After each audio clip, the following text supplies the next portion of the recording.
Eh bien bonsoir tout le monde, aujourd'hui on se retrouve pour une petite vidéo un peu spéciale. On va parler de paradoxes en géométrie qui sont assez... qui peuvent vraiment péter le crâne, genre ils peuvent vraiment vous retourner le cerveau quand on connaît pas la combine, mais je vais essayer du coup déjà de vous montrer ça et ensuite de vous expliquer le plus clairement possible de ma vision des choses, en tout cas sur ces deux paradoxes. Donc on va commencer du coup. On va tout simplement prouver au cours de notre voyage que pi égale 2 et que 2 égale racine de 2. Voilà. Donc on va commencer directement. On va commencer avec la première chose. Donc on se prend sur un graphique, puisque j'ai dit qu'on allait faire de la géométrie. Donc, voilà, mais c'est de la géométrie intéressante, vous allez voir. Donc on prend le graphique et on va dessiner un demi-cercle de rayon 1. Ok, voilà. Donc sa hauteur est comprise entre 1 et moins 1. Bon, ok, pas de souci. Ok. Et du coup, là, si on essaie de calculer la distance qu'on parcourt le long du cercle, c'est simplement la moitié de la circonférence, donc c'est pi. Ok. Ensuite, ce qu'on va faire, c'est qu'on va diviser en deux petits demi-cercles. Donc, cette fois-ci, c'est demi-cercle de rayon 1,5. Donc, leur hauteur est comprise entre 1,5 et moins 1,5. On va cette fois-ci encore calculer la distance qu'on parcourt le long des deux cercles, de deux demi-cercles. Donc, le premier, ça va être pi sur 2, et le deuxième, ça va être pi sur 2, donc au total, ça va faire pi. Ok. Et vous avez compris, du coup, on va répéter le processus, on va rediviser encore en 2. Et du coup, on va cette fois-ci être compris entre 1 quart et moins 1 quart. Et donc, à chaque fois, on va se retrouver avec pi. Voilà. Donc, jusqu'ici, il n'y a rien qui est choquant. Okay, tout est bon. Mais le problème, c'est en plus l'infini. Quand on passe à la limite, on obtient en fait une courbe, une certaine courbe, ok. Et on va voir cette courbe, en fait, elle est juste collée à l'axe des abscisses, puisque à chaque fois on est compris entre moins 1 sur 2 puissance n et 1 sur 2 puissance n. Donc jusqu'à plus l'infini, avec un petit théorème des gendarmes classique, on arrive à 0, quoi. Donc la courbe limite, ça va être la droite collée à 0.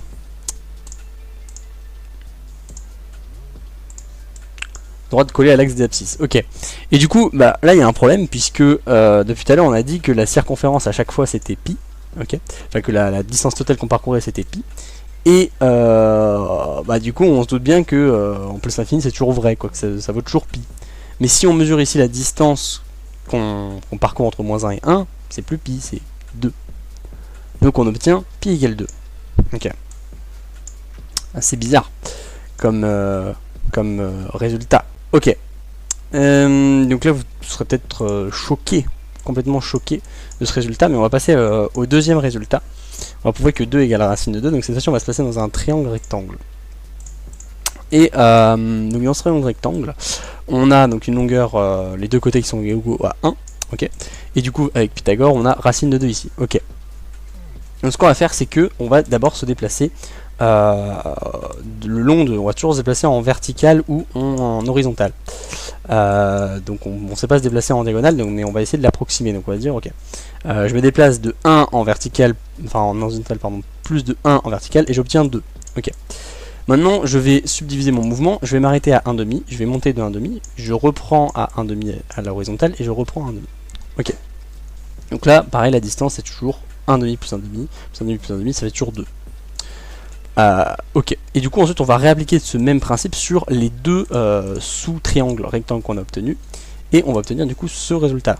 Ok, et donc on a toujours une longueur totale qui est égale à 2. Ok, et maintenant comme je disais, la question qu'on va se poser c'est bah, en plus l'infini, qu'est-ce que ça donne? Alors, en plus l'infini, du coup j'ai les petits triangles rectangles à chaque fois vont être de plus en plus près de la courbe.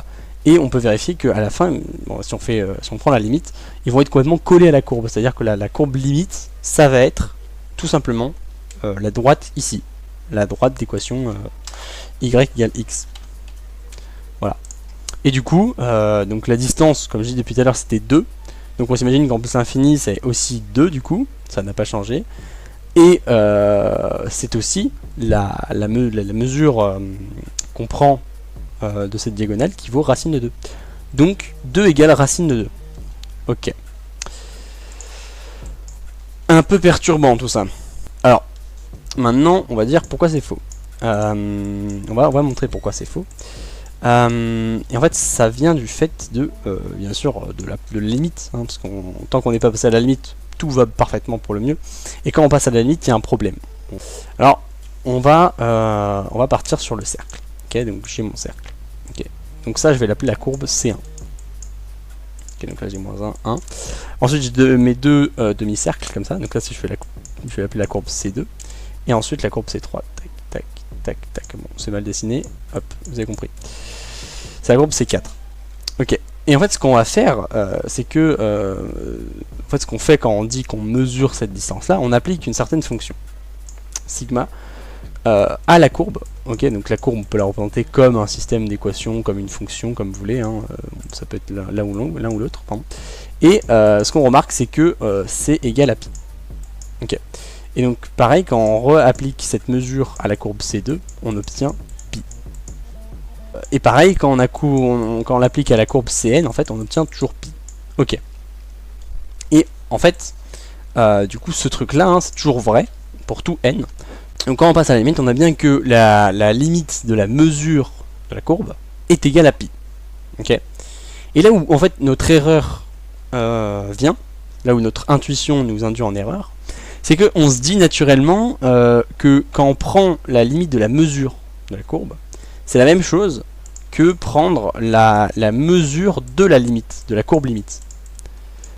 On se dit, bah intuitivement, si ça c'est toujours vrai, et que ma courbe à la limite, ma courbe limite, c'est juste le truc qui est égal à 0 sur -1, bah quand je prends la mesure de cette courbe-là, j'obtiens aussi pi. Et c'est là d'où vient notre erreur. C'est que en fait c'est pas vrai en fait. Donc, parce que la courbe limite, comme j'ai dit, bah ça c'est 0, et quand on prend sigma de ça fait 2. Et en fait l'erreur vient du fait que la fonction sigma, la fonction de mesure, n'est pas continue en fait. Vous avez compris, en fait c'est la même chose, c'est exactement le même raisonnement avec le triangle rectangle. C'est pour ça qu'on obtient des absurdités.